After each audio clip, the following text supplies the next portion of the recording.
Estamos ministrando no tema Aprendendo a Orar com Jesus e estamos vendo especificamente princípios de oração extraídos do Pai Nosso.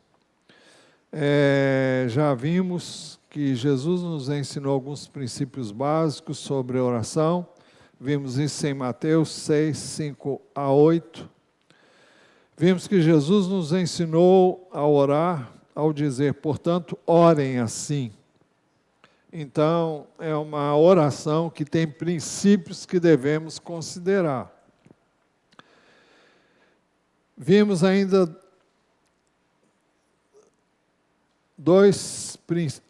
os dois primeiros princípios na última semana, princípios importantíssimos sobre a oração. O primeiro é que devemos dirigir a nossa oração a Deus, o nosso Pai. Por isso que a oração que Jesus ensinou começa dizendo, Pai Nosso. Então vimos que é importante termos, como buscamos trazer ao conhecimento dos irmãos, noções básicas sobre Deus, na pessoa do Pai, do Filho e do Espírito Santo, procurando mostrar que são pessoas distintas. E quando nos relacionamos com o Pai, com o Filho e com o Espírito Santo, nós devemos estar sabendo o que estamos fazendo, a quem estamos nos dirigindo e por quê, né? Isso vimos no domingo passado. Vimos também, em segundo lugar, que devemos dirigir a nossa oração ao Pai que está nos céus. Pai nosso que estás nos céus. Por quê? Eu só quero destacar um verso que foi visto naquela ocasião, Salmo 103, verso 19. Nos céus o Senhor estabeleceu o seu trono e o seu reino domina sobre tudo. Isso fala do governo de Deus sobre todas as coisas. E quando ele se dirige ao Pai que está nos céus, é aquele que tem o domínio, tem o controle, tem o governo, tem a autoridade sobre tudo e sobre todas as coisas. E quando nos dirigimos a Deus, temos que entender que é a quem nós estamos nos dirigindo. Hoje nós queremos ver mais dois princípios importantíssimos sobre a oração. O terceiro, devemos orar pedindo a santificação do nome do Pai. Santificado seja o teu nome. Por que devemos fazê-lo? Primeiro, o significado da palavra santificado. Santificado significa aquele que é honrado, aquilo que é venerado, aquele que é venerado, aquele que é honrado, aquele que é adorado. Mas quando fala em santificar o nome, é porque ele é digno disso. Está em foco a honra a Deus entre os seres humanos. Também o reconhecimento da sua bondade, da sua santidade, da sua perfeição. Quando nós falamos em bondade de Deus, nós estamos falando de uma perfeição. Bondade significa bom. Bom significa perfeito.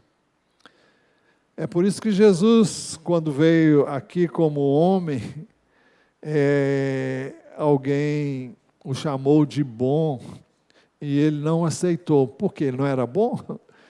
Não, é porque quem falou não tinha compreensão de quem era Jesus ainda. E por isso ele disse, olha, bom é só Deus, é só o Pai. E para que a pessoa tivesse o entendimento que o ser humano, porque ele estava vendo Jesus apenas como um ser humano, a perfeição, a bondade no sentido pleno, só existe em Deus. Na Bíblia há um mandamento específico sobre o uso do nome do Senhor. Êxodo 27,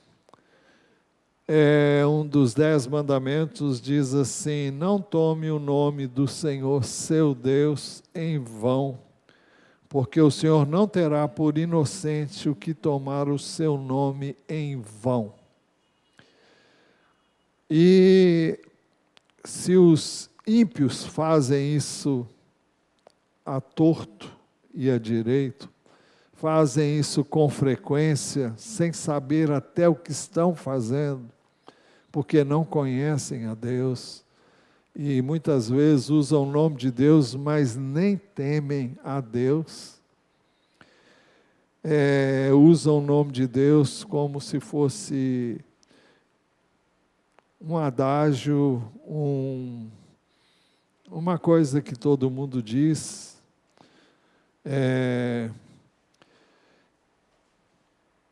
Mas o texto diz: não tome o nome do Senhor seu Deus em vão. Levítico 19, 12 diz assim: não façam juramentos falsos pelo meu nome, pois vocês estariam profanando o nome do seu Deus. Eu sou o Senhor. Proibia juramentos falsos. Jesus, na nova aliança, ele diz assim, Mateus 5,33, vocês também ouviram o que foi dito aos antigos: não faça juramento falso, mas cumpra rigorosamente para com o Senhor o que você jurou. Eu, porém, lhes digo, não jurem de modo nenhum, nem pelo céu, por ser o trono de Deus, nem pela terra, por ser o estrado de seus pés, nem por Jerusalém, por ser a cidade do grande rei. Não jure pela sua cabeça, porque você não pode fazer com que um só cabelo fique branco ou preto. Que a palavra de você seja sim, sim, não, não. O que passar disso vem do maligno. Tudo isso está implícito na palavra, no ensino de Jesus sobre a oração, quando disse: portanto, orem assim: Pai nosso que estás nos céus, santificado seja o teu nome. Então, santificar o nome do Senhor é realmente vê-lo como santo. E não devemos usar o nome de Deus de qualquer maneira. Devemos ter consciência da santidade que Ele requer de nós e sabendo que estamos falando de um Deus que é santo. E não é para ser usado o seu nome de qualquer maneira. Mas se a santificação do nome do Pai deve ser motivo das nossas orações, isso requer aspectos práticos, como sermos imitadores de Deus. Porque o nome de Deus é santificado na minha vida, é santificado na sua vida, quando nós vivemos de maneira digna dele, porque nós somos representantes dele aqui. É por isso que Efésios 5:1 diz: portanto, sejam imitadores de Deus como filhos amados. Não é sem razão que eu e você somos chamados de filhos de Deus. Nós nascemos de novo, nascemos de Deus, quando cremos em Jesus. E isso requer que nós hajamos como filhos de Deus. Então, se Ele é santo, eu devo me santificar, e eu me santifico sabendo quem Ele é e agindo de modo digno dEle. Então, devemos ser imitadores de Deus. Se a santificação do nome do Pai deve ser motivo de nossas orações, isso requer ainda outro aspecto prático. Buscar em Jesus a perfeição que encontramos no Pai e revelada no Filho Jesus. Em Mateus 5,48, Jesus diz: portanto, sejam perfeitos, como é perfeito o Pai de vocês que está no céu. Portanto, sejam perfeitos, como é perfeito o Pai de vocês que está no céu. Se você parar para pensar, você vai dizer, isso é impossível. E eu concordo com você. Impossível que eu e você sejamos perfeitos, como perfeito é o nosso Pai que está nos céus. Mas você deve entender que Jesus veio ao mundo com um propósito, para que eu não viva a minha vida, mas deixe que Ele viva a sua vida em mim. E Ele pode. Eu não posso, mas Ele pode. Vida cristã não sou eu, é Ele em mim.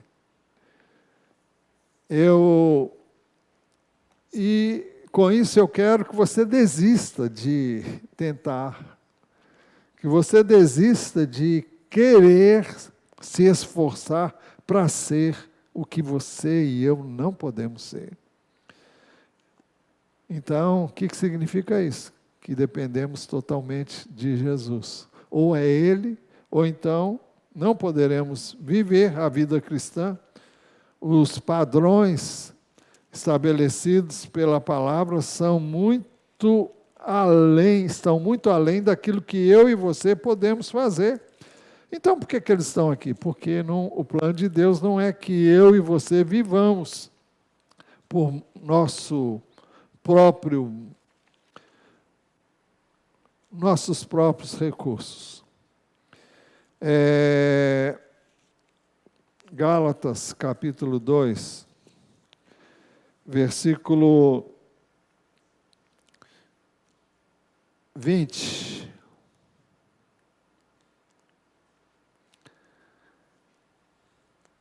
O texto diz assim, versículo 19, porque eu, mediante a própria lei, morri para a lei, a fim de viver para Deus. Estou crucificado com Cristo. Logo, já não sou eu quem vive, mas Cristo vive em mim. E este viver que agora tenho na carne, vivo pela fé no Filho de Deus, que me amou e se entregou por mim. A aceitação de Jesus como Salvador e Senhor implica em morrermos para nós mesmos, através da morte de Cristo. Cristo morreu, logo eu morri, porque eu estou ligado a Ele, eu estou aliançado com Ele. Quando alguém é batizado nas águas, é isso que está dizendo, olha, morri com Cristo. E assim como Cristo ressuscitou, eu ressuscitei com Ele, para uma nova vida. Isso não significa que imediatamente você terá sido transformado se você teve um encontro com o Senhor. Mas existe um processo, e esse processo é chamado também de santificação. E o que é santificação? É o conhecimento de Deus, e quanto mais você conhece, mais você é santificado. Você não pode viver o que Deus planejou para mim, para você, se você não conhecer a Ele e o que Ele tem em mente. Aí a importância da palavra. Vamos lendo a palavra, e à medida que vamos lendo a palavra, Ele traz, pedindo luz e entendimento, nós vamos compreendendo o plano de Deus para mim e para você. E então podemos viver a palavra dele. Nunca atingiremos a perfeição aqui, mas devemos persegui-la, como nós vamos ver ainda. É por isso que o próximo texto é Filipenses 2, 12 a 14. O apóstolo Paulo vem falando sobre... ele vinha falando um pouquinho antes, no capítulo 2,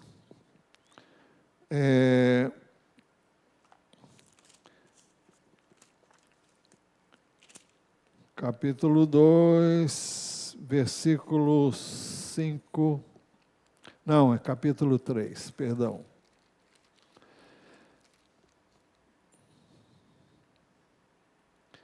capítulo 2, capítulo 3, versículo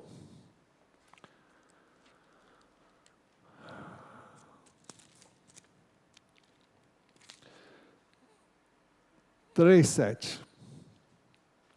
Mas o que para mim era lucro, isso considerei perda por causa de Cristo. Na verdade, considero tudo como perda por causa da sublimidade do conhecimento de Cristo Jesus, meu Senhor. Por causa dele perdi todas as coisas e as considero como lixo para ganhar a Cristo e ser achado nele.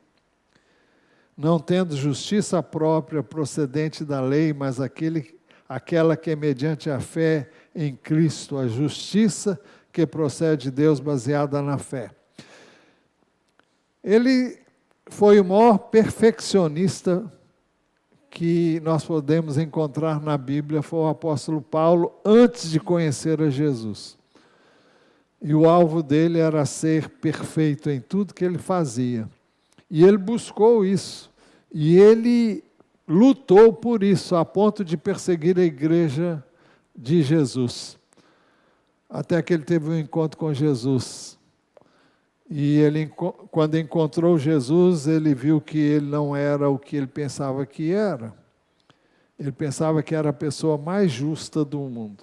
Ele pensava que era a pessoa mais perfeita. Ele disse que, de acordo com a lei, ele tinha atingido o ponto mais alto. Mas ele agora considerava isso tudo como lixo, porque era nada mais, nada menos do que o esforço dele para viver aquilo que Deus queria na velha aliança.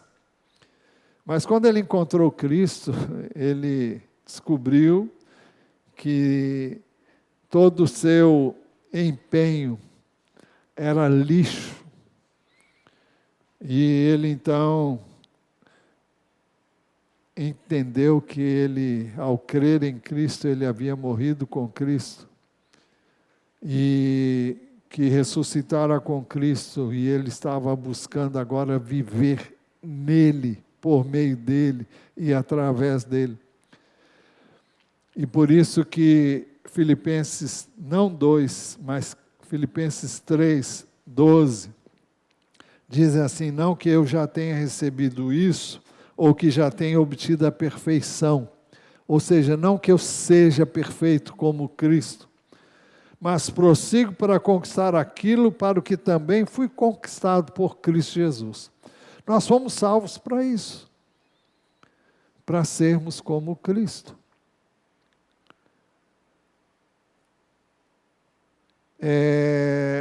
Existe eu não sei nem como dizer, eu não sei se é bem igreja. Você já ouviu falar de Jesus Cop? Quantos aqui já ouviram falar nisso? Tá. Então, qual é o propósito do Douglas, pastor Douglas Gonçalves? O propósito dele é mostrar que eu e você devemos ser uma cópia de Cristo. É para isso que nós fomos salvos. Não fomos salvos para ter uma religião, para fazer de conta, para nos esforçarmos. Nós fomos salvos por Jesus, através dele. Não foi porque éramos merecedores, não é porque éramos dignos. Nós não somos melhores que qualquer pessoa, mas fomos salvos. E uma vez em Cristo, o propósito dele é que nós sejamos como ele. Não como Deus, mas como ele viveu aqui na terra.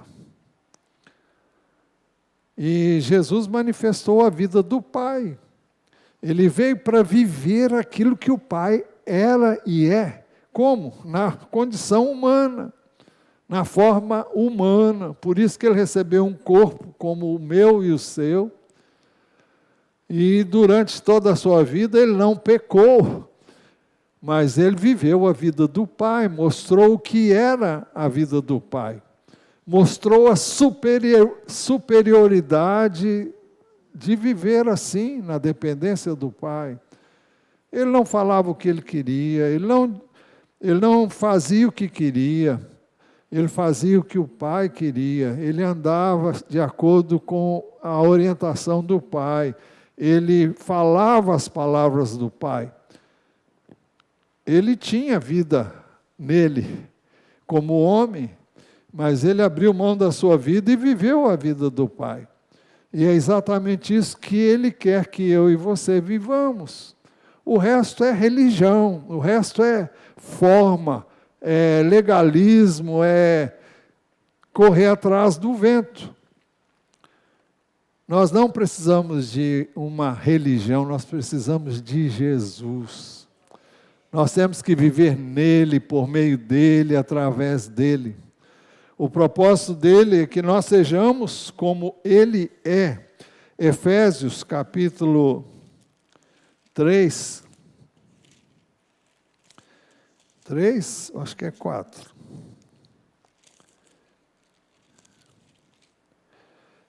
Quatro 13 diz assim: até que todos cheguemos à unidade da fé e do pleno conhecimento do Filho de Deus, ao estado de pessoa madura, à medida da estatura da plenitude de Cristo, para que não mais sejamos como crianças, arrastadas pelas ondas e levadas de um lado para o outro, por qualquer vento de doutrina, pela artimanha das pessoas, pela astúcia com que induzem ao erro. Mas seguindo a verdade em amor, cresçamos em tudo naquele que é a cabeça, Cristo. Então é este o propósito. Nós temos que entender isso. Não há santificação. Santificado seja o teu nome. Como na minha vida? Como? Vivendo aquilo que o Senhor tem planejado para mim e para você. Por isso que ele diz: irmãos, para mim não julgo havê-lo alcançado, mas uma coisa faço, esquecendo-me das coisas que ficam para trás e avançando para as que estão diante de mim, prossigo para o alvo, para o prêmio da soberana vocação de Deus em Cristo. E qual é esse alvo? É ser como Cristo, semelhante a Cristo. É viver como Ele viveu, é viver nele por Ele. Se a santificação do nome do Pai deve ser motivo de nossas orações, isso requer ainda aspectos práticos como viver como filhos obedientes. 1 de Pedro 1,14 a 16 diz assim: como filhos obedientes, não vivam conforme as paixões que vocês tinham anteriormente, quando ainda estavam na ignorância. Pelo contrário, assim como é santo aquele que os chamou, sejam santos vocês também em tudo que fizerem. Porque está escrito: sejam santos, porque eu sou santo. Então, pedir que o nome do Pai seja santificado, significa ser santificado na minha vida. Que o nome dele seja santificado na sua igreja, que o nome dele seja santificado em todo lugar onde esse nome é proclamado.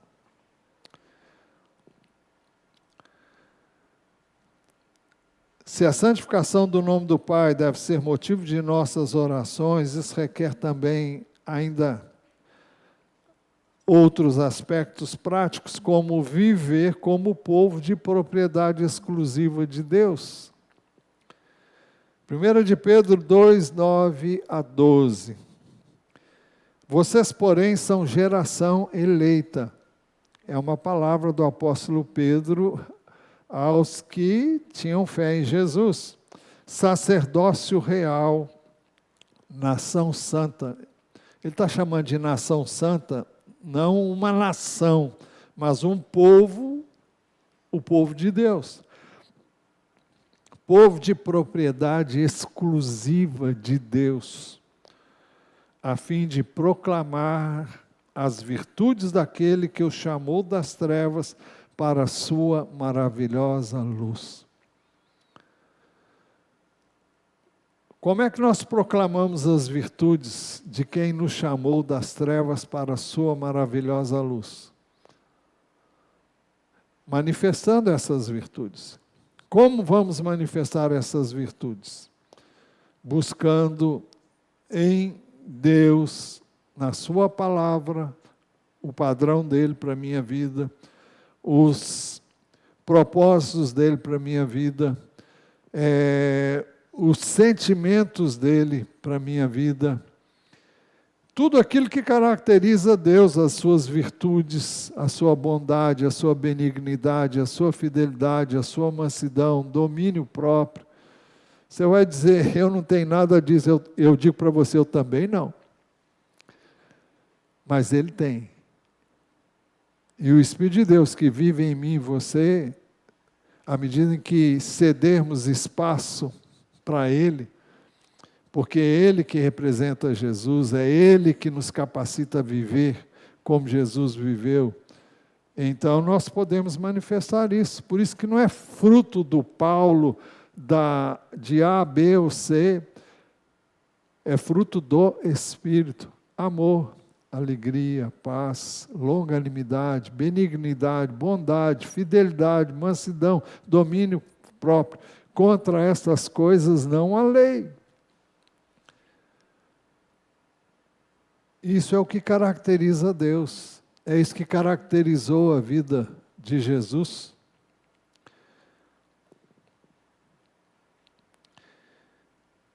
Nós devemos orar pedindo: santificado seja o teu nome, porque isso não acontece automaticamente, por isso precisamos orar. Eu quero ser santificado. Quero que tu sejas santificado na minha vida. O nome do Senhor muitas vezes não é santificado por seu povo. E se a igreja vivesse o plano de Deus para ela, eu creio que todos já teriam conhecido o Senhor. Veja o que acontecia nos tempos do apóstolo Paulo,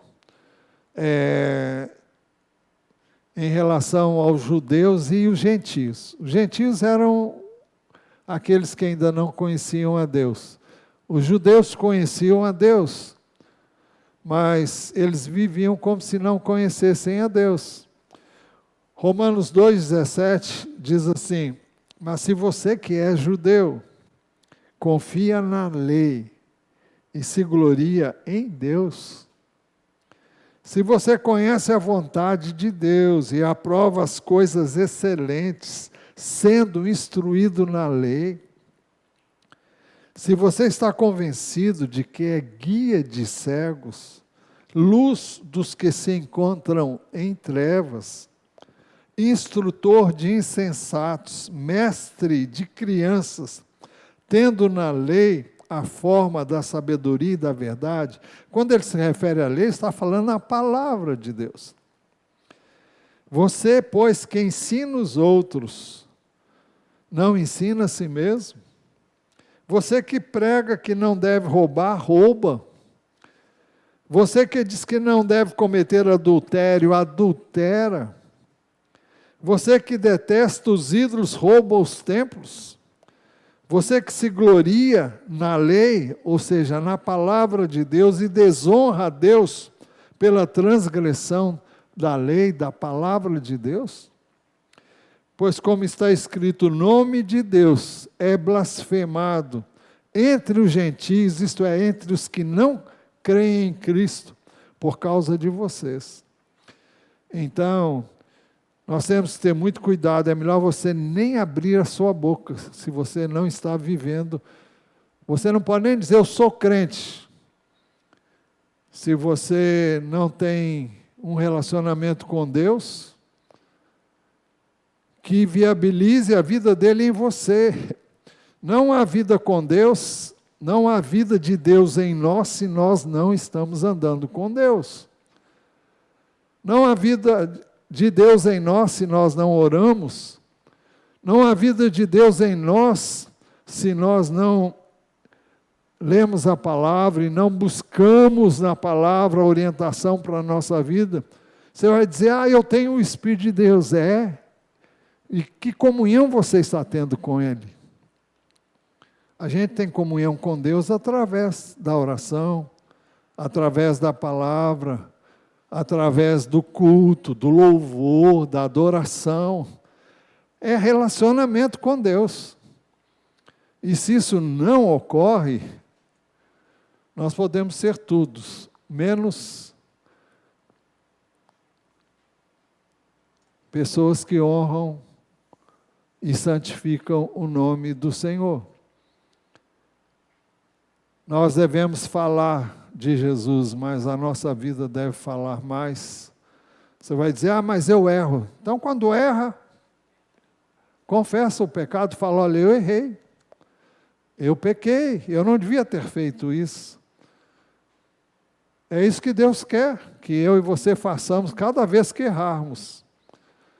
Todas as vezes que eu e você baixarmos o padrão, todas as vezes que eu e você pecarmos, Ele quer que nós confessemos. E Ele vai perdoar. Isso não significa que você deve continuar no pecado para que Ele continue perdoando. Muitas vezes temos dito aqui que o pecado deve ser um acidente e não uma constância na minha vida, na sua vida. Bem, eu preciso terminar. Primeiro, nós devemos dirigir a nossa oração a Deus.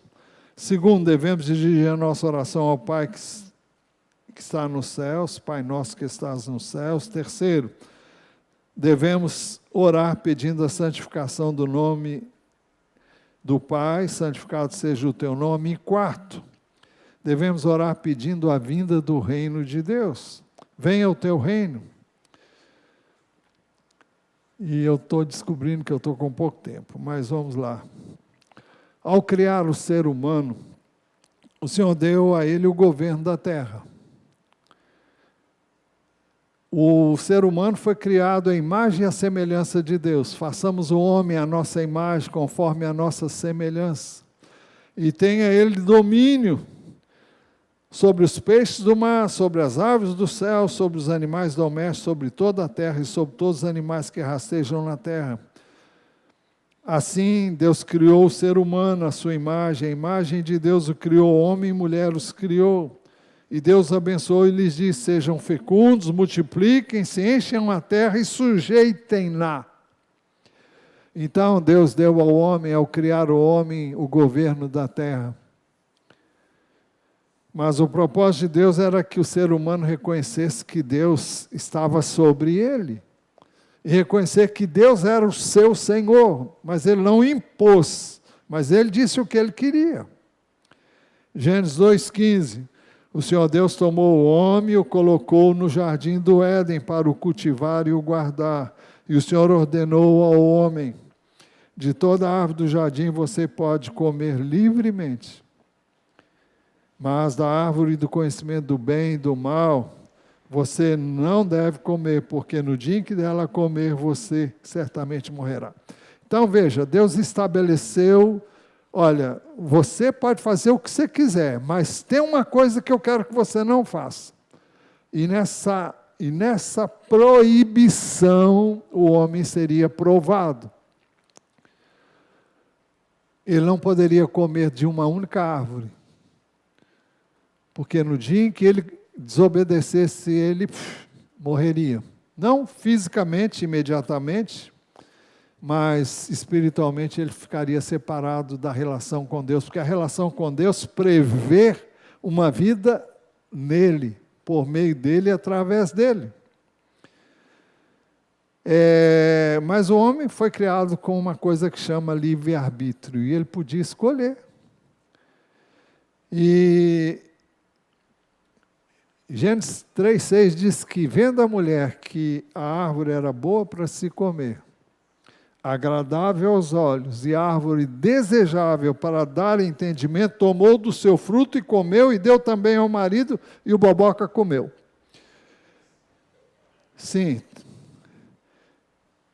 ela foi enganada. Ele comeu porque ficou embevecido com ela e fez a vontade dela e não a vontade de Deus. Esse foi o pecado do ser humano. Rejeitar o governo de Deus, rejeitar o reino de Deus, estabelecer o seu próprio reino, ter um governo paralelo ao de Deus. Quando eu vivo a minha vida do meu jeito, como eu quero, como eu acho que é certo, é um governo paralelo. Deus não está nisso, não. Deus não interfere nisso, é a sua escolha. Se você escolher, Deus deixa você fazer o que você quiser. Eu e você temos liberdade de viver a nossa vida. Mas Jesus diz que se eu viver a minha vida, eu não tenho a dele. E se eu quiser a dele, eu tenho que abrir mão da minha. Se alguém quer vir após mim, negue-se a si mesmo, dia a dia tome a sua cruz e siga-me. Pois quem quiser ganhar a sua vida, perderá. E quem perder a sua vida por minha causa, esse achará. De que adianta você ganhar o mundo inteiro se vier a perder-se? O Senhor disse. Então, o homem e a mulher optaram por fazer a própria vontade e acabou o governo de Deus. Não há governo de Deus quando nós fazemos a nossa vontade. O governo de Deus existe quando Ele governa. E quando Ele governa, Ele faz as coisas direito. Ele faz as coisas certas. Ou seja, eu faço as coisas certas se Ele está no governo da minha vida.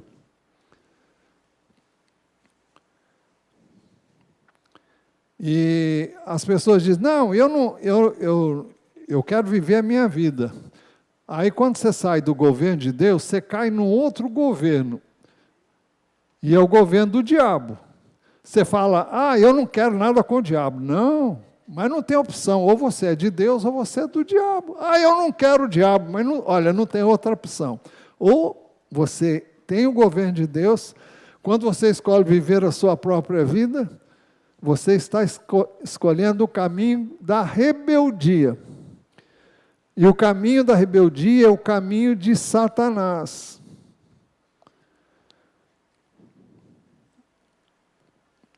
Porque foi ele quem sugeriu a Eva e automaticamente a Adão depois que eles pudessem viver a própria vida. Então, era um rebelde estimulando a rebeldia em outros.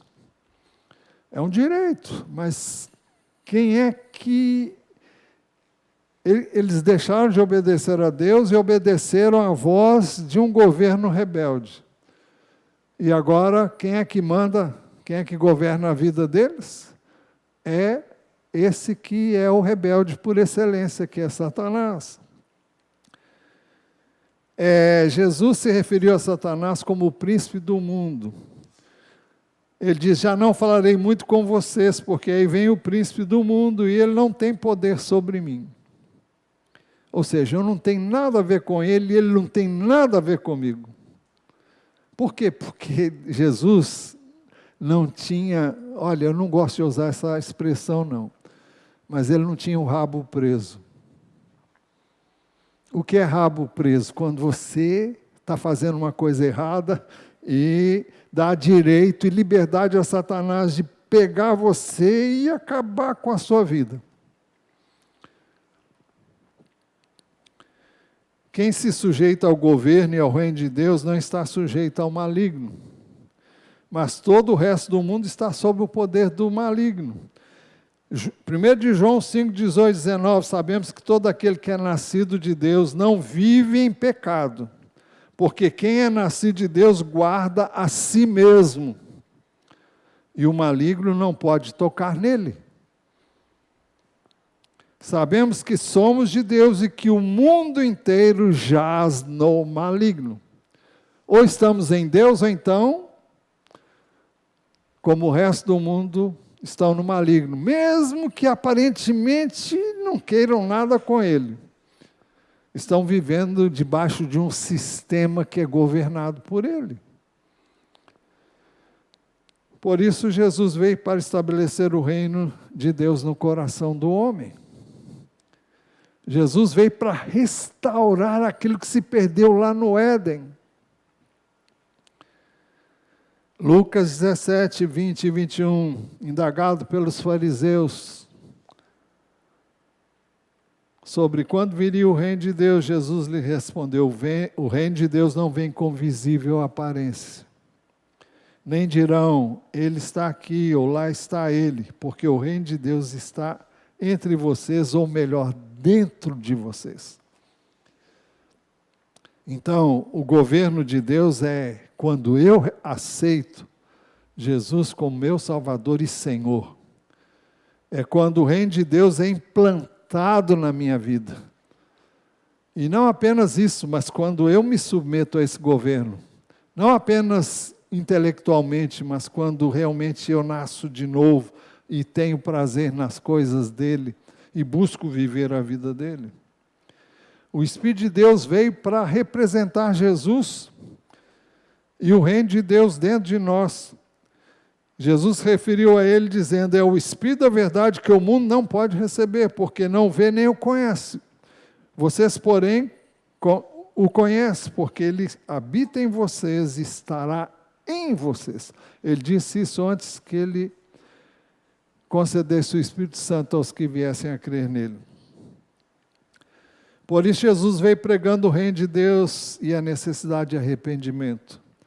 Jesus foi para a Galiléia pregando o evangelho de Deus. Ele dizia: o tempo está cumprido e o reino de Deus está próximo. Arrependam-se e creiam no evangelho. Atos 17, 30. Deus não levou em conta os tempos da ignorância, mas agora Ele ordena a todas as pessoas, em todos os lugares, que se arrependam. Quando o homem se arrepende, crê em Jesus, ele é perdoado, purificado, regenerado, e o reino de Deus é instalado no seu coração. Por isso Jesus nos ensinou a orar, pedindo: venha o teu reino. Venha o teu reino, venha o teu reino na minha vida. Venha o teu reino na igreja dele. Venha o teu reino na vida daqueles que ainda não conhecem a Jesus. Mas, quando oramos assim, nós estamos pedindo que o reino de Deus seja instalado em nós ou nos seres humanos. Mas, quando oramos assim, estamos também pedindo que o reino de Deus seja estabelecido também na terra. Quando isso vai acontecer? Quando Jesus vier, a sua segunda vinda. Apocalipse 11:15 diz: o sétimo anjo tocou a trombeta, e houve no céu vozes fortes, dizendo: o reino do mundo se tornou de nosso Senhor e do seu Cristo, e ele reinará para todo sempre. É quando o reino do Senhor for implantado na terra. Isso será feito depois que vierem os juízos, as catástrofes que estão previstas aqui no final dos tempos. Eu creio que a igreja é tirada, vem o juízo de Deus. Eu não estou falando da grande tribulação, estou falando do juízo de Deus. E as pessoas vão receber o resultado daquilo que plantaram e daquilo que escolheram. E depois disso, então, vem o reino de Deus, na pessoa de Jesus Cristo. Isso acontecerá quando o Evangelho for pregado em todo o mundo. Alguém vai dizer: como? Bom, hoje está mais fácil do que em qualquer outro tempo. Através das mídias, através de todos os meios de comunicação, o Evangelho pode chegar a todos os lugares. E será pregado esse Evangelho do Reino por todo o mundo, para testemunho a todas as nações, então virá o fim. Por isso nós precisamos fazer duas coisas. Primeiro, orar pedindo: venha o teu reino. Segundo, pregar o Evangelho do Reino. Então, até aqui nós vimos 4 princípios importantíssimos sobre a oração. Nossa oração deve ser dirigida a Deus, o nosso Pai, Pai nosso. Segundo, devemos dirigir a nossa oração ao Pai que está nos céus. Ele tem um governo, Ele tem um domínio, Ele tem autoridade. Por isso que nos dirigimos ao Pai que está no céu. Terceiro, devemos orar pedindo: santificado seja o teu nome, na minha vida, na minha família, nos meus relacionamentos. Em quarto, devemos orar pedindo a vinda do reino de Deus. Venha o teu reino. Se já veio na sua vida, que venha na vida dos outros. E que venha através da segunda vinda de Jesus.